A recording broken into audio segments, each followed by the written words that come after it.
Everybody CDS को empower किया है टू इशू जॉइंट ऑर्डर्स जो बूस्ट करेगा आपका integration the unity within the arm forces navy army and Indian air force.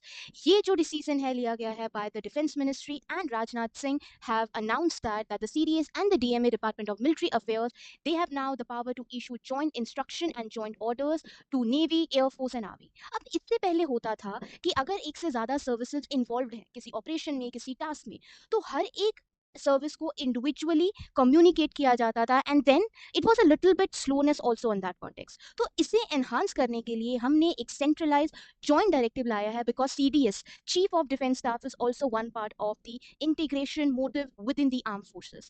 24 जून को पहला ऑर्डर इशू किया गया है with the title approval promulgation numbering of the joint instruction and the joint order. अब इसको लाने का ऑब्जेक्टिव ये है टू स्ट्रीमलाइन प्रोसीजर, आपके एलिमिनेट करना किसी तरह की स्लोनेस, किसी तरह की restriction which has been cause because आपको इंटीमेट करना पड़ता है, इंप्रूव करना inter service coordination and transparency और एडमिनिस्ट्रेशन को एफिशिएंट करना, एनहांस करना। अब इसकी स्ट्रेटेजिक सिग्निफिकेंस ये है, ये एक स्टेप है which is another step towards the integration of the arm forces. We know that already इससे पहले गवर्नमेंट ने they have introduce certain factors जहां पे हमने इंटीग्रेटेड कमांड यूनिट्स की बात भी की है, जहां पर तीनों forces three services will work together and they will command that unit.